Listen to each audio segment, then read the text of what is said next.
Hello दोस्तों, learn with Sandeep के YouTube channel में आपका बहुत बहुत स्वागत है। दोस्तों, इस वीडियो में हम बात करेंगे महादेवी वर्मा का जीवन परिचय। दोस्तों, ये वीडियो बहुत इंपॉर्टेंट होने वाली है। ये 9, 10, 11, 12 वाले छात्रों के लिए तो बहुत ही इम्पोर्टेंट होने वाली है, क्योंकि ये अक्सर करके बोर्ड एग्जाम में पूछ ही लेता है। दोस्तों चलिए, तो बिना देरी किए वीडियो को स्टार्ट करते हैं। जीवन परिचय। हिंदी साहित्य में आधुनिक मीरा नाम से प्रसिद्ध कवित्री एवं लेखिका महादेवी वर्मा का जन्म 1907 ईस्वी में उत्तर प्रदेश के फारुखाबाद शहर में हुआ था। इस लाइन का कहने का मतलब ये है कि आधुनिक मीरा, महादेवी वर्मा को आधुनिक मीरा नाम से भी जाना जाता है। ये प्रसिद्ध कवित्री थी और लेखिका भी थी। ये दोनों लिखती थी, गद्य और पद्य दोनों लिखती थी। इनका जन्म 1907 ईस्वी को उत्तर प्रदेश राज्य के फारुखाबाद शहर में हुआ था। फारुखाबाद नाम का एक शहर है उत्तर प्रदेश में, वहीं पे इनका जन्म हुआ था। इनके पिता गोविंद सहाय वर्मा भागलपुर के एक कॉलेज में प्रधानाचार्य थे। इनके जो पिता थे उनका नाम था गोविंद सहाय वर्मा, जो भागलपुर के एक कॉलेज के प्रधानाचार्य थे, यानी कि वहाँ की ये प्रिंसिपल थे। माता हेमरानी साधारण कवित्री थी एवं श्री कृष्ण पर अटूट श्रद्धा रखती थी। इनके नाना जी को भी ब्रजभाषा में कविता करने की रुचि थी।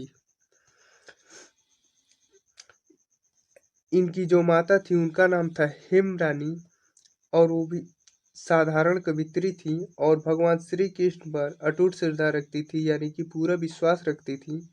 और इनके जो नाना जी थे उनको ब्रजभाषा में कविता करने की रुचि थी, यानी कि उनको पसंद था ब्रजभाषा में कविता लिखना। नाना एवं माता के गुणों का महादेवी वर्मा पर गहरा प्रभाव पड़ा। इनकी प्रारंभिक शिक्षा इंदौर में और उच्च शिक्षा प्रयाग में हुई। नाना एवं माता के गुणों का महादेवी वर्मा पर गहरा प्रभाव पड़ा। नाना और माता दोनों कवित्री थीं। इन्हीं के गुणों का महादेवी वर्मा पर बहुत गहरा प्रभाव पड़ा और इनकी जो प्रारंभिक शिक्षा थी इंदौर में हुई और उच्च शिक्षा प्रयाग, यानी कि इलाहाबाद जो पहले था अब ये प्रयाग हो गया, तो प्रयाग में हुई थी। 9 वर्ष की अल्प आयु में ही इनका विवाह स्वरूप नारायण वर्मा के साथ हुआ। 9 वर्ष की अल्प आयु में ही इनका विवाह स्वरूप नारायण वर्मा से हुआ।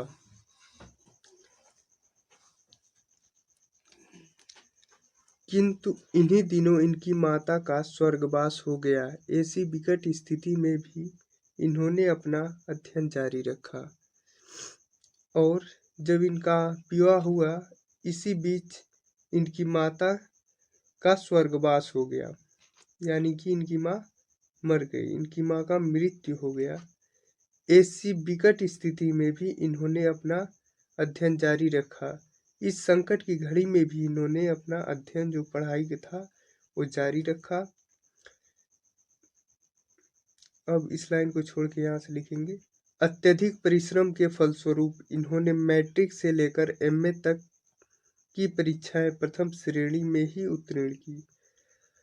इन्होंने बहुत मेहनत किया, अत्यधिक यानी कि बहुत परिश्रम के बाद, फलस्वरूप के बाद इन्होंने मैट्रिक से लेकर एमए तक की परीक्षाएं प्रथम श्रेणी में उत्तीर्ण की, यानी कि फर्स्ट डिवीजन में उत्तीर्ण की।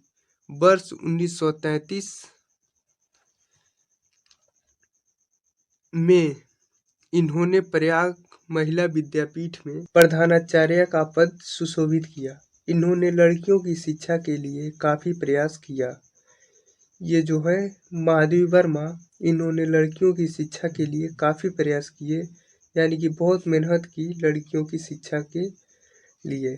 साथ ही नारी की स्वतंत्रता के लिए ये सदैव संघर्ष करती रही और नारी की स्वतंत्रता यानी कि नारियां स्वतंत्र रूप से जो चाहे वो कर सकें, इसके लिए इन्होंने हमेशा संघर्ष करती रही, हमेशा प्रयास करती रही। ऐसा इनके जीवन पर महात्मा गांधी का तथा कला साहित्य साधना पर रविंद्रनाथ टैगोर का प्रभाव पड़ा। इनका जो जीवन था, इनके जीवन पर महात्मा गांधी का प्रभाव पड़ा और कला साहित्य पर रविंद्रनाथ टैगोर का प्रभाव पड़ा। 11 सितंबर 1987 को यह महान कवित्री पंचतत्व में विलीन हो गई। ये जो महान कवित्री थी, ये पंचतंत्र में विलीन हो गई। कब? 11 सितंबर 1987 को। चलिए एक आध कृति लिख लीजिए। कृति लिख लीजिए। स्मृति की रेखाएं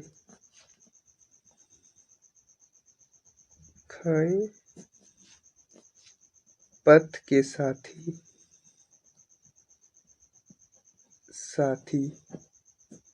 चलिए आज की वीडियो में इतना ही। अगर ये वीडियो आपको पसंद आई हो तो वीडियो को लाइक कीजिए, चैनल को सब्सक्राइब कीजिए। Thanks for watching this video.